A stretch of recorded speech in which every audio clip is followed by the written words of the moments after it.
എല്ലാവർക്കും നമസ്കാരം. നമ്മുടെ ഗ്രീൻ സിറ്റി സ്റ്റോറിയുടെ മൂന്നാമത്തെ പാർട്ടാണ്. ഇത് ഭയങ്കര പ്രധാനപ്പെട്ട ഒരു കാര്യം. നമുക്കിതിനകത്ത് പഠിക്കേണ്ട ഒരുപാട് ലെസൺസ് എനിക്ക് നിങ്ങളോട് പറയാനുണ്ട്. എന്താണെന്ന് ചോദിച്ചു കഴിഞ്ഞാൽ, നമുക്ക് ഈ നമ്മളുടെ പ്രോജക്റ്റ് മാത്രമല്ല, നമ്മളെ കഴിഞ്ഞ അതിവിദഗ്ധന്മാർ ചെയ്തിട്ടുള്ള പ്രോജക്റ്റ്, ഇപ്പോൾ ശോഭ ഹൈ സിറ്റി, ഹൈടെക് സിറ്റി എന്ന് പറഞ്ഞ ശോഭ ഹൈടെക് സിറ്റിയുടെ പ്രോജക്റ്റ് 15-18 വർഷം വരെ ആയിട്ടുണ്ട് കൊച്ചിയിൽ. ഇതുവരെ അത് കംപ്ലീറ്റ് ചെയ്യാനായിട്ട് പറ്റിയിട്ടില്ല. പല എൻവയറമെൻ്റൽ ഇഷ്യൂസും പല ഇഷ്യൂസും വന്നിട്ടാണ്.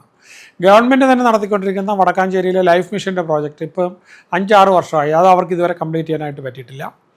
അതുപോലെ തന്നെ പൂങ്കുളം ഹൗസിംഗ് പ്രോജക്റ്റ് ട്രിവാൻഡ്രത്തുള്ളത് 15-17 വർഷമായി. ഇതുവരെ അത് കംപ്ലീറ്റ് ചെയ്യാനായിട്ട് പറ്റിയിട്ടില്ല, പൂർണ്ണമായില്ല. അതുപോലെ തന്നെ കോർഡിയൽ ക്രിസ്റ്റൽ പാർക്ക് എന്ന് പറയുന്നത്, അപ്പോൾ അത് ഏതാണ്ട് 4 വർഷത്തോളമായി നല്ല ഡിലേഡാണ്. പിന്നെ song of the sea apartment എന്ന് പറയുന്നത് ഏതാണ്ട് 3-5 വർഷത്തോളമായിട്ട് അത് ഡിലേഡാണ്. അതുപോലെ തന്നെ സ്മാർട്ട് സിറ്റി കൊച്ചി നമുക്കറിയാം, 12 വർഷത്തോളം ഡിലേഡായിട്ട് അവർ അവസാനം ക്വിറ്റ് ചെയ്ത കഥ നമുക്കറിയാം. പിന്നെ അടുത്തത് ടെക്നോ സിറ്റി, ഗവൺമെൻറ് തന്നെ നടത്തുന്ന പ്രോജക്റ്റായിട്ട് പോലും നമ്മുടെ ഇപ്പോഴത്തെ റെറാഡ് ചെയർമാനായിരുന്നു നേരത്തെ അവിടെ ഇരുന്നുകൊണ്ട് അത് നടത്താനായിട്ട് അത് നോക്കിക്കൊണ്ടിരുന്നത്, IT ഹെഡായിരുന്നു ഇപ്പം. എന്നിട്ട് പോലും നമുക്കത് കറക്റ്റ് സമയത്ത് ഇപ്പോൾ 8 വർഷത്തോളം അവർ ഡിലേഡായിട്ടുണ്ട്. സൈബർ പാർക്ക് കോഴിക്കോട് ഏതാണ്ട് 4-5-6 വർഷത്തോളം അവർ ഡിലേ വന്നിട്ടുണ്ട്. ഇൻഫോ പാർക്കിൻ്റെ അടുത്ത ഫേസ് അതും കാക്കനാടുള്ളത് 3-5-6 വർഷത്തോളം വീണ്ടും ഡിലേ വന്നിട്ടുണ്ട്. ഡിമാൻഡ് ഷിഫ്റ്റ് ചെയ്യുന്നതുകൊണ്ടാണ്. അപ്പോൾ പോർട്ട് ടൗൺഷിപ്പ് കൊച്ചിയിലുള്ള അത് ഏതാണ്ട് 10 വർഷത്തിൽ കൂടുതലായിട്ട് ഡിലേഡാണ്. ഹൗസിംഗ് ബോർഡിന് പിന്നെ ഞാൻ പറയാതെ എല്ലാവർക്കും അറിയാം 10 വർഷത്തിൽ കൂടുതലൊക്കെ ഡിലേ ആണ്. കിൻഫ്ര KSIDC രണ്ടും കൂടെ ഭയങ്കര ആംബീഷ്യസ് ആയിട്ടൊരു പ്രോജക്റ്റ് കൊണ്ടുവന്നതാണ്. അതുപോലെ തന്നെ പ്രസ്റ്റേജ് ടാറ്റ ബ്രിഗേഡ് പൂവൻകരയുടെ ഒരു ഇത്, അപ്പോൾ അതിപ്പോൾ DLF ആയിട്ട് പൂവൻകര DLF ഉള്ള പ്രോജക്റ്റ്, ഇതെല്ലാം 5 വർഷം 4 വർഷമൊക്കെ ആയിട്ട് ഡിലേ വന്നിട്ടുണ്ട്. യൂണിടെക് കൊച്ചി 12 വർഷം വരെ ആയിട്ട് ഡിലേ വന്നിട്ടുണ്ട്.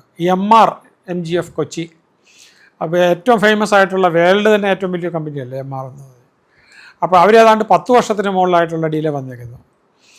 അപ്പോൾ അതുപോലെ നമുക്ക് പല കേസസും വന്നിട്ട് ഇതുപോലെ ഒരുപാട് NRIs തുടങ്ങിയിട്ടുള്ള കേസസും പ്രോജക്റ്റുമായിട്ടൊരു വീണ്ടും ഒരു 10-20 കേസും കൂടെ എനിക്ക് പറയാനായിട്ട് പറ്റും.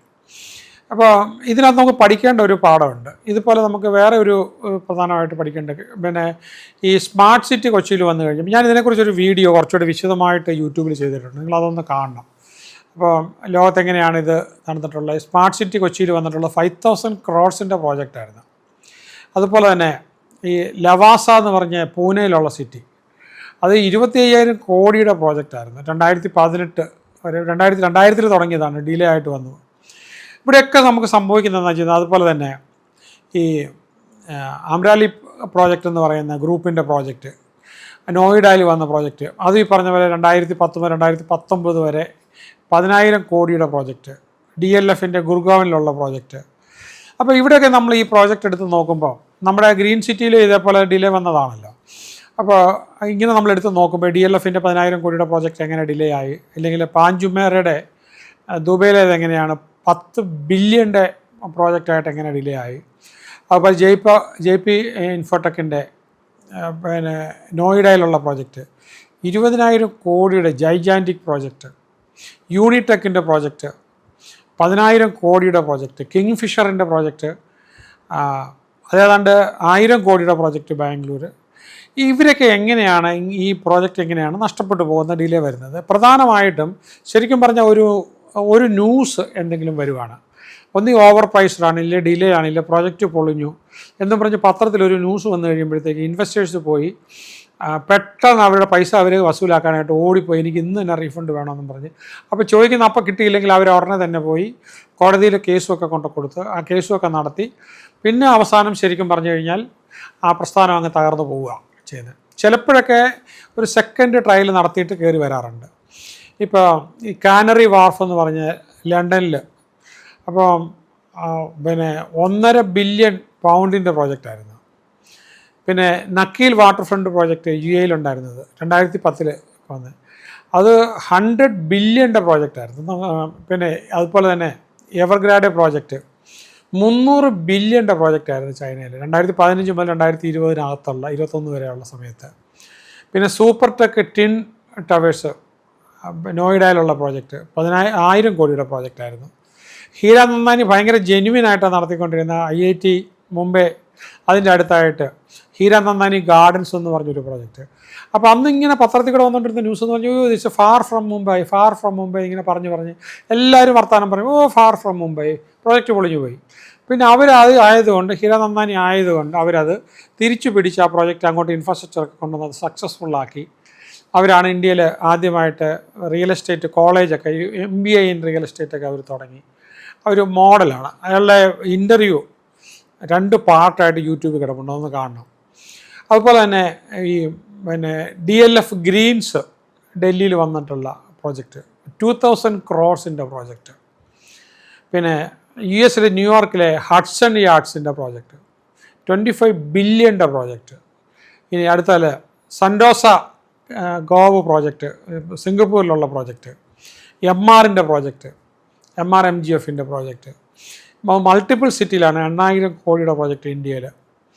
ഇങ്ങനെയുള്ള നമുക്ക് ഈ കോംബെക്കോള പ്രോജക്റ്റ് ഉണ്ടായിരുന്നു മുംബൈയിൽ, അത് നാമാവശേഷമായിപ്പോയി. സത്യം പ്രോജക്റ്റ് നന്നായിട്ട് നടന്ന പ്രോജക്റ്റാണ്. പക്ഷേ മദർ കമ്പനി പൊട്ടുന്ന ആ ഒരു സംഭവം വന്നപ്പോൾ അതിൻ്റെ ന്യൂസ് കയറി പിടിച്ചിട്ട് ആൾക്കാർ മാസീവായിട്ട് 1,500 കോടിയുടെ പ്രോജക്റ്റ് ഉടനെ തന്നെ റീഫണ്ട് വാങ്ങിച്ചുകൊണ്ടിരുന്ന എന്ത് ചെയ്യും? എന്നാൽ ഒരുപാട് പ്രോജക്റ്റുകൾ വിജയിച്ചിട്ടുണ്ട്. ഇപ്പം ഡൽഹി NCRൽ 5,000 crores പ്രോജക്റ്റ്, ഈ പാർശ്വനാഥ് എന്ന് പറഞ്ഞ പ്രോജക്റ്റ് ഉണ്ട്, അതും ഈ പറഞ്ഞതുപോലെ അടിപ്പെട്ടു പോയി 5,000 crores. ഇനി പാം ജബലാലി പ്രോജക്റ്റ്, അത് വന്ന് 2002 മുതൽ 2009 വരെ 10 billion പ്രോജക്റ്റാണ്. ഇന്ത്യ ബുൾസിൻ്റെ പ്രോജക്റ്റ്, സമീർ ഗോലറ്റിൻ്റെ പ്രോജക്റ്റ് 5,000 crores പ്രോജക്റ്റ് വന്നിട്ട് അതൊക്കെ അവർ രക്ഷപ്പെടുത്തി എടുത്തു. പക്ഷേ എങ്കിലും നമ്മുടെ ഗ്രീൻ സിറ്റിയുടെ കാര്യം പറഞ്ഞതുപോലെ ഇടയ്ക്ക് വന്നിട്ടുള്ള ഗോസിപ്പിൽ നിന്നുമാണ് ഈ പ്രശ്നങ്ങൾ വന്നിട്ടുള്ളത്. പിന്നെ അതുപോലെ തന്നെ അഞ്ജന അംബ്രോസിയ എന്ന് പറയുന്ന നോയിഡയിലുള്ള 1000 കോടിയുടെ ഒരു പ്രോജക്റ്റ്. ഇങ്ങനത്തെ പ്രോജക്റ്റുകളൊന്നും കേരളത്തിൽ കാര്യമായിട്ട് ഇപ്പോൾ വരാറില്ല. പിന്നെ ലോട്ടസ് പ്രോജക്റ്റ് ഉണ്ട് 1,500 കോടിയുടെ പ്രോജക്റ്റ്. ഇങ്ങനെ നമ്മൾ നോക്കുമ്പോഴത്തേക്കും ഗുർഗാവണിലെ പല പ്രോജക്റ്റുകൾ 3,000 കോടിയുടെ പ്രോജക്റ്റ്, ഇങ്ങനെ ഒരുപാട് പ്രോജക്റ്റുകൾ പൊളിഞ്ഞു പോയിട്ടുള്ള UK പ്രോജക്റ്റുകൾ, ട്രില്യൺസിൻ്റെ വരാവുന്ന പ്രോജക്റ്റുകൾ, പോർട്ട് സിറ്റി പ്രോജക്റ്റ്, ഇങ്ങനെ പൊളിഞ്ഞു പോയിട്ടുള്ളതിൻ്റെ പുറകിൽ നമ്മൾ പഠിക്കുമ്പോഴത്തേക്കും ഒന്നുകിൽ വില കൂടുതലാണ്, ഇല്ലേ വഴി എടുക്കാനായിട്ട് ആളില്ല, ഇല്ലെങ്കിൽ ടു സ്പേഷ്യസ് ആണ്, ഇല്ല ഡിമാൻഡ് കുറവാണ്. ആദ്യം ഭയങ്കര ഡിമാൻഡൊക്കെ ഉണ്ടായതിന് ശേഷമാണ്. അത് കഴിഞ്ഞ് പിന്നീട് ആൾക്കാരില്ലാതെ ഈ ഗോസിപ്പ് വന്ന് ഡാമേജ് ചെയ്ത് റിയൽ ലൈൻ്റെ പ്രോജക്റ്റിനകത്ത് ഞാനത് ഒന്നും കൂടെ ഫൈനലി പറയുകയാണ്. അപ്പോൾ ശരിക്കും പറഞ്ഞു കഴിഞ്ഞാൽ അവിടെ 1 രൂപ പോലും നമ്മുടെ ഗേറ്റിന് പുറത്ത് ആരും കൊണ്ടുപോയിട്ടില്ല. 10-58 ലക്ഷം രൂപ നമ്മുടെ റോഡ് പണിക്കകത്ത്, ഇത്ര വലിയ ഹ്യൂജ് പ്രോജക്റ്റിനകത്ത് ഒന്നും വലിയൊരു എമൗണ്ട് അല്ല. പക്ഷേ അവിടെ വെച്ച് എനിക്ക് സ്റ്റോപ്പ് ചെയ്യാൻ പറ്റി. അത് സ്റ്റോപ്പ് ചെയ്തുകൊണ്ട് പ്രോജക്റ്റ് പൊളിഞ്ഞു എന്നുള്ളതാണ്. അപ്പോൾ അതിനകത്തൊരു കള്ളത്തരം കാണിക്കുന്ന കാര്യത്തെ നമ്മൾ കറക്റ്റായിട്ട് പിടിച്ച് അതും നിങ്ങൾക്ക് വേണമെങ്കിൽ അവരെ കോൺടാക്റ്റ് ചെയ്യാം. അന്നത്തെ PMC ബെനറ്റനുമായിട്ടൊക്കെ കോൺടാക്ട് ചെയ്യുക. അപ്പോൾ ബെനറ്റൻ അത് നമ്മളെ അറിയിച്ചതിന് ശേഷമാണ്. അപ്പോൾ അതിനകത്ത് വലിയ രീതിയിലുള്ള കറക്ഷൻ നടന്നിട്ടുണ്ട്. ബെനറ്റിനെ അവിടെ നിന്ന് പുറത്താക്കുക എന്നുള്ളത് നമ്മുടെ കരാറുകാരനായിരുന്നിട്ട് നമ്മുടെ ഡയറക്ടറായ ആളിന് ഭയങ്കര നിർബന്ധമായിരുന്നു. അയാളെ ഒഴിവാക്കിയേ പറ്റൂ എന്ന് പറഞ്ഞിങ്ങനെ ഭയങ്കരമായിട്ട് നിർബന്ധിച്ച് അകത്തുനിന്ന് ആൾക്കാർ പറഞ്ഞാൽ എനിക്കെന്തോ ചെയ്യാനായിട്ട് പറ്റും. അപ്പം ബെനറ്റിനെ കൂടെ പുറത്ത് കിട്ടിയപ്പോൾ പിന്നെ അവർക്ക് എന്തും ചെയ്യാമെന്നുള്ള അവസ്ഥയായി. അപ്പോൾ നമ്മുടെ ഒരു എക്സ്പേർട്ട് ഹാൻഡ് അവിടെ നിന്ന് നമുക്ക് നഷ്ടപ്പെട്ടു പോയി. അപ്പം ശരിക്കും പറഞ്ഞാൽ ഈ കാലിക്കറ്റ് ഇങ്ങനെ പ്രശ്നം വന്നു എന്ന് പറയുമ്പം എൻ്റെ ഒരു കഴിവുകേടായിട്ട് അത് പല ആൾക്കാരും എൻ്റെ അടുത്ത് തന്നെ പറയാറുണ്ട്. സാറിനെയല്ല ഞങ്ങൾക്ക് സാറിനെ ഒറ്റയാളെ കണ്ടുകൊണ്ടാണ് നമ്മൾ ചെയ്തത്. അപ്പോൾ ഞാൻ ഒരിക്കൽ കൂടെ അതിൻ്റെ കണക്ക് പറയാം. നിങ്ങളത് ഫൈനലി ഇപ്പോഴെങ്കിലും നിങ്ങൾക്കത് പഠിക്കാൻ പറ്റിയാൽ ഭയങ്കര സിമ്പിളാണ്. നിങ്ങളിപ്പോൾ നിങ്ങളൊരു കോഴി കച്ചവടക്കാരനാണ്. നമ്മൾ 1805 കിലോ കോഴി ഒരു മെറ്റഡോർ വാനിൽ പോയി വാങ്ങിച്ചുകൊണ്ട് വന്ന് നമ്മളത് ക്ലീൻ ചെയ്യാനായിട്ട് കൊടുത്തു കഴിഞ്ഞപ്പോൾ നമുക്കത് ക്ലീൻ ചെയ്തിട്ട് കിട്ടിക്കഴിയുമ്പോഴത്തേക്കും അത് എത്ര തൂക്കം വരും? അപ്പോൾ അതിൻ്റെ വേസ്റ്റ് എല്ലാം പോയി, പപ്പും പോലെല്ലാം പോയി, അതിൻ്റെ കാലും എല്ലാം പോയി, കൊക്കും എല്ലാം പോയിട്ട് ബാക്കി വരുന്ന മനുഷ്യന് ഉപയോഗിക്കാൻ വരുന്നത് കുറവല്ലേ? അപ്പോൾ നമ്മൾ വാങ്ങിച്ചത് 1,55,000 രൂപ വെച്ചിട്ട് അത് 2-ന് മുകളിൽ 2.25-ന് മുകളിൽ കച്ചവടം നടന്ന ഒരു സ്ഥലമാണ് നമ്മൾ 1,55-ന് വാങ്ങിച്ചത്. 1,55-ന് വാങ്ങിച്ചിട്ട് നമ്മൾ അതിനകത്തുള്ള കണക്ക് ഇതാണ്. നിങ്ങളൊന്നുകൂടെ ഈ കണക്ക് നിങ്ങളുടെ ഹൃദയത്തിൽ പോയി നിങ്ങൾക്ക് വ്യക്തമായിട്ട് മനസ്സിലായാൽ നിങ്ങളിത് പണി പഠിച്ചു. അതിനകത്ത് നമ്മൾ ചെയ്തേക്കുന്ന ഒരു കാര്യം എന്ന് പറഞ്ഞാൽ പലപ്പോഴായിട്ട് പല ആൾക്കാരുടെ കയ്യിൽ പല കണക്കുകൾ പറഞ്ഞ് പല ഹെഡിലായിരിക്കും കാശ് വാങ്ങിച്ചത്. അതെല്ലാം ബാങ്കിന് ഒറ്റ സിംഗിൾ അക്കൗണ്ടേ ഉള്ളൂ. ആ സിംഗിൾ അക്കൗണ്ടിലാണ് നമ്മൾ കൊണ്ടിട്ടേക്കുന്നത്. അപ്പോൾ ലാൻഡിന് കോസ്റ്റ് ആയതായിട്ട് നമുക്ക് എല്ലാം കൂടെ മുഴുവനായത് 18 ഏക്കർ 5 സെൻറ്റിന് നമുക്കായത് 27,97,99,800 രൂപയാണ് ആയിട്ടുള്ളത്. ഒരിക്കൽ കൂടെ ഞാൻ പറയാം, 27,97,99,800. ഇത് 10% എന്തായാലും സ്റ്റാമ്പ് ഡ്യൂട്ടി കൊടുക്കാതെ നമുക്ക് വാങ്ങിക്കാൻ പറ്റില്ലല്ലോ നമ്മുടെ പേരിലേക്കാകുമ്പം. അപ്പോൾ അങ്ങനെ നമ്മുടെ പേരിലേക്ക് അവസാനം നമ്മൾ 90 പ്ലോട്ടുകൾ കാശ് കൊടുത്ത് വാങ്ങിക്കുന്നു. അപ്പോൾ അങ്ങനെ വരുന്ന സമയമായപ്പോഴത്തേക്കും നമ്മൾ അതെല്ലാം ഉൾപ്പെടെ നമ്മൾ വാങ്ങിച്ചെടുക്കുമ്പോഴത്തേക്കും നമുക്ക് എഴുത്ത് ഫീസും എല്ലാം കൂടെ, പിന്നെ ട്രസ്റ്റിൻ്റെ പേരിൽ നമ്മൾ ഏതാണ്ട് 9 കോടിയോളം കൊടുത്ത് വാങ്ങിക്കുന്നു, ഫ്ലാറ്റിന് വേണ്ടി വാങ്ങിക്കുന്നു, അപ്പാർട്ട്മെൻറ്റിന് വേണ്ടിയിട്ട് വാങ്ങിക്കുന്നു, സീനിയർ ലിവിങ്ങിന് വേണ്ടിയിട്ട് വാങ്ങിക്കുന്നു. അപ്പോൾ നമ്മൾ അതിനെല്ലാം എഴുത്ത് ഫീസായിട്ട് 36,90,000 കൊടുത്തു. അടുത്ത സ്റ്റെപ്പായിട്ട് നിങ്ങൾക്ക് 4th സ്റ്റെപ്പായിട്ട് ഇതുവരെ കൊടുത്തത് നിങ്ങൾക്ക് കണക്കൂട്ടിയെടുക്കാൻ ഇതിൻ്റെ കൂടെ കൂട്ടണം. ഒരു പേപ്പറിലെടുത്ത് ഇത് കാണുന്ന കൂടെ തന്നെ ഒന്ന് എഴുതി കണക്കൂട്ടി എല്ലാവർക്കും, ഒരു 3ാം ക്ലാസ് പഠിച്ചിട്ടുള്ള ഒരു കുട്ടിക്ക് പോലും ഇത് കണക്ക് മനസ്സിലാകാവുന്നതാണ്. ഓക്കെ, അപ്പോൾ അങ്ങനെ നമ്മൾ കണക്ക് കൂട്ടുമ്പോഴത്തേക്കും പിന്നെ അത് കഴിഞ്ഞിട്ട് നമ്മൾ ഇതിന് ഡെവലപ്മെൻറ്റിന് വേണ്ടിയിട്ട് നമുക്ക് എന്തായി ഓക്കെ എന്നുള്ളത് നമുക്ക് കണക്കൂട്ടാം. അപ്പോൾ അതിന് മുമ്പ് നമുക്കിപ്പോൾ ഈ 1, 2, 3 ഫാക്ടേഴ്സ് നമ്മളെടുത്ത് നമ്മൾ കണക്ക് കൂട്ടുമ്പോൾ നമുക്ക് ലാൻഡിന് വേണ്ടിയിട്ട് മൊത്തമായത് 31,14,69,780 311469,780. ഇതാണ് നമുക്ക് 4ാമത്തെ സ്റ്റെപ്പിൽ വരേണ്ടത്. 5ാമത്തെ സ്റ്റെപ്പിൽ വരുമ്പോഴത്തേക്കും നമ്മളവിടെ ഡെവലപ്മെൻറ്റിന് വേണ്ടിയിട്ട് നമ്മളൊരു വലിയ കാട്ടിലേക്കല്ല കയറിയത്. അന്ന് മുതൽ നമ്മളിപ്പോൾ വരെ ആകുന്നതിന് വേണ്ടിയിട്ട് നമ്മൾ എന്തുമാത്രം സ്പെൻഡ് ചെയ്തു. അപ്പോൾ ആ സ്പെൻഡ് ചെയ്തേക്കുന്നതിന് വേണ്ടിയിട്ട് നമ്മൾ 11 crores, അപ്പോൾ അതിനകത്ത് 11,03,26,708 നമ്മൾ അത് രണ്ടും കൂടെ കൂട്ടുമ്പോഴത്തേക്കും നമുക്ക് മൊത്തം ചിലവായിട്ടുള്ളത് വലിയ പൈസയൊന്നുമില്ല. മറ്റേത് ഞാൻ മുമ്പേ പറഞ്ഞുകൊണ്ടിരുന്ന 10,000 കോടി 25,000 കോടിയുടെ കഥ പറഞ്ഞുകൊണ്ടിരിക്കുമ്പോൾ ഇത് നമുക്ക് നിസ്സാരമായിട്ടുള്ള സംഭവമാണ്. 42 crores, 17 lakhs,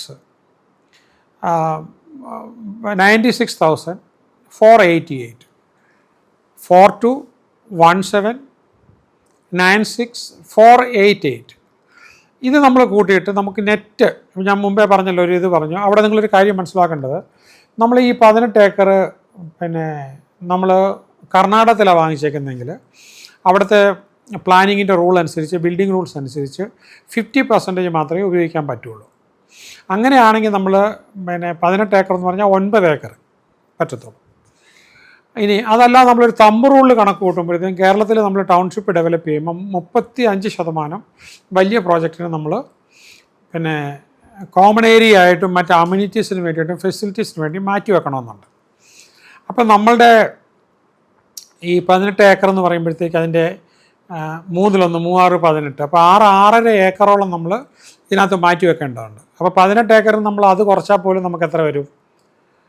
ഈ പറഞ്ഞ 1,070 സെൻറ്റൊക്കെ വരത്തുള്ളൂ. ഇവിടെ നമുക്ക് മാക്സിമം നമ്മുടെ ആൾക്കാർ, അതിനകത്ത് പണിത ആൾക്കാരുണ്ടല്ലോ, വിനോദിനെ പോലുള്ള ആൾക്കാരൊക്കെ ഇതിനകത്ത് ഇരുന്ന് ഒരുപാട് വീണ്ടും തിരിച്ചും മറിച്ചും ദിവസങ്ങളും ആഴ്ചകളോളം ഇട്ട് കണക്ക് കൂട്ടി, കീർത്തി സാറും ഒക്കെ കണക്ക് കൂട്ടുകയാണ്. നമുക്കതിനകത്ത് അവരുടെ എല്ലാ വിദഗ്ധത എടുത്ത് ഉപയോഗിച്ചതിന് ശേഷമാണ്, ഞാൻ അതിനകത്ത് വിദഗ്ധനല്ല, പക്ഷേ വിദഗ്ധർ നമ്മുടെ കൂടെ ഉണ്ടല്ലോ, അവരുടെ കമ്പ്യൂട്ടറിൽ എപ്പോഴും കിടക്കുക, ജസ്റ്റ് ഫോണിൽ കൂടെ ചോദിച്ചാൽ അപ്പോൾ തന്നെ നമുക്കത് ഒരു എന്ത് കാര്യവും പറഞ്ഞു തരും. അല്ലാതെ അവിടുത്തെ കരാറുകാരല്ല ഫൈനലി നിശ്ചയിക്കേണ്ടത്. അപ്പോൾ അങ്ങനെ നമുക്ക് നെറ്റ് സെയിലബിൾ ലാൻഡ് എന്ന് പറയുന്നത് 1,078.83 സെൻറ്റേ ഉള്ളൂ. അപ്പോൾ നമ്മൾ 42,17,96,488 ഇതുകൊണ്ടങ്ങ് ഡിവൈഡ് ചെയ്താൽ മതി. ഡിവൈഡ് ചെയ്ത് കഴിയുമ്പോൾ നമുക്ക് കൃത്യമായിട്ടുള്ള എമൗണ്ട് നമുക്ക് കിട്ടും. ഒരു സെൻറ്റിന് നമുക്ക് ഏതാണ് 3,90,975 രൂപ ഒരു സെൻറ്റിന്.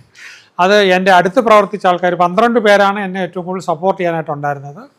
അപ്പം 4 പേരാണ് ഇതിൻ്റെ ഏറ്റവും വലിയ പൊതു ശത്രുക്കളാക്കി ഈ പ്രസ്ഥാനത്ത് നശിപ്പിച്ചെടുത്തത്. പിന്നെ നമുക്ക് 28 പേര് ഞങ്ങൾ കൂടെ ഉണ്ട് എന്ന് പറഞ്ഞുകൊണ്ടിരിക്കുന്നത്, എന്താണെങ്കിലും നമ്മൾ കൂടെ ഉണ്ട്, സാറിൻ്റെ കൂടെ നമ്മൾ ഉണ്ടെന്ന് പറഞ്ഞുകൊണ്ട് നിൽക്കുന്നുണ്ട്. 20 പേര് ഡില്ലി ഡാലി എന്നും പറഞ്ഞിട്ട് ഇവിടെയാണോ അവിടെയാണോ, ഞങ്ങൾ ന്യൂട്രൽ ആൾക്കാരാണെന്ന് പറഞ്ഞ് നിൽക്കുന്ന ആൾക്കാരുണ്ട്. അവരതിൻ്റെ ബുദ്ധിമുട്ട് അനുഭവിക്കേണ്ടി വരും. കാരണം നമ്മൾ ഇത്രയും കഷ്ടപ്പെടുന്നത് മുഴുവൻ ഇവരുടെ പ്രശ്നം കൊണ്ടാണ്. ഓക്കെ, ഇനി നമ്മളുടെ അടുത്ത സ്റ്റെപ്പ് എടുക്കുമ്പോഴത്തേക്ക്, നമ്മൾ അടുത്ത സ്റ്റെപ്പ് 9 എടുക്കുമ്പോൾ നമ്മൾ സെൻറ്റിൻ്റെ പ്രൈസ് കണ്ടുപിടിച്ചു. ഇവിടെ നമുക്ക് 8 സെൻറ്റിന് എത്ര വരും? 8 സെൻറ്റിനെ നമ്മൾ ഇതുകൊണ്ട് ഗുണിക്കുമ്പോൾ നമുക്ക് 31,27,800 രൂപ വരും. ആദ്യം 2021 പൈസ കൊണ്ടിട്ടേക്കുന്ന ആൾക്കാർക്ക് കുറച്ച് കുറയും, 2022 വന്നേക്കുന്ന ആൾക്കാർക്ക് അല്പം കൂടെ കൂടും, 2023 പൈസ കൊണ്ടുവന്നിട്ടേക്കുന്ന ആൾക്കാർക്ക് അതനുസരിച്ച് കൂടുമ്പോഴത്തേക്കും അല്പം കൂടെ കൂടും. അവർക്ക് ഈ 31-27 കിട്ടില്ല. അത് പറഞ്ഞിട്ട് കാര്യമില്ല. അത് അങ്ങനെ എടുത്തെങ്കിൽ ടൈം വാല്യൂ ഓഫ് മണി എന്ന് പറയുന്ന മാനേജ്മെൻറ്റ് പ്രിൻസിപ്പിൾ നമുക്ക് ശരിയാക്കാനായിട്ട് പറ്റുള്ളൂ. അപ്പം നമുക്കവിടെ ഉള്ള 10ാമത്തെ സ്റ്റെപ്പിൽ ടോട്ടൽ പ്ലോട്ട്സ് എന്ന് പറഞ്ഞത് 90 പ്ലോട്ടാണ് നമുക്ക് നമ്മൾ ബൈ ചെയ്തിരിക്കുന്നത്, എല്ലാവരും കൂടെ റിയൽ ലൈൻ ഉൾപ്പെടെ വാങ്ങിച്ചിരിക്കുന്ന എല്ലാം കൂടെ. പിന്നെ 14 പ്ലോട്ടുകൾ നമുക്ക് ഡിസ്പ്യൂട്ടഡാണ്, 11 പ്ലോട്ടുകൾ നമുക്ക് പിന്നെ സീനിയർ ലീവിങ്ങിന് വേണ്ടിയിട്ട് നമ്മൾ എൻ്റെ സെറ്റിക്കിറ്റ് എന്ന് പറഞ്ഞ് നമ്മൾ എഴുതി മാറ്റി വെച്ചിട്ട് അത് ഞാനായിട്ടാണ് അതിന് വേണ്ടിയിട്ട് ഉപയോഗിക്കാനായിട്ടൊരു തീരുമാനം എടുത്തത്. അന്നേ തന്നെ നമ്മൾ അതിൽ എഴുതി വെച്ചിരിക്കുന്നതാണ്, അതിൽ നിന്ന് ആർക്കും മാറ്റം ചെയ്യാനായിട്ട് പറ്റില്ല. അത് നടത്തേണ്ട സെപ്പറേറ്റ് ട്രസ്റ്റ് വരെ നമ്മളിപ്പോൾ ഉണ്ടാക്കി കഴിഞ്ഞു. ഇനി 12ാമത്തെ സ്റ്റെപ്പിനകത്ത് വന്നപ്പോഴത്തേക്കും നമുക്കിപ്പോൾ ഇറങ്ങിയ ഈ ഒരു 11 പ്ലോട്ടുകൾ അത് പലയിടത്തായിട്ടാണ് തിരിവ് വന്ന പ്ലോട്ടുകളാണ്, ലീസ്റ്റ് പ്രിഫേർഡ് ആണ്. പക്ഷേ അതിനെ നമ്മൾ വിറ്റ് ഒരിടത്തേക്ക് മാറ്റുക, അതിൻ്റെ തൊട്ടടുത്ത് സ്ഥലം എടുക്കുകയോ ചെയ്തുകൊണ്ട് അവിടെ വേണം നമ്മൾ സീനിയർ ലിവിങ് നമ്മൾ സ്റ്റാർട്ട് ചെയ്യാം. അപ്പോൾ സീനിയർ ലിവിങ്ങിനകത്ത് എല്ലാവർക്കും ഇല്ല, കാരണം അത് എൻ്റെ സെറ്റ് ഇക്വിറ്റി, എൻ്റെ വേർപ്പിൻ്റെ വിലയാണ്. സാധാരണഗതിയിൽ അത് 15% നമുക്ക് ചാർജ് ചെയ്യാനായിട്ടുള്ള അവകാശമുള്ളത്.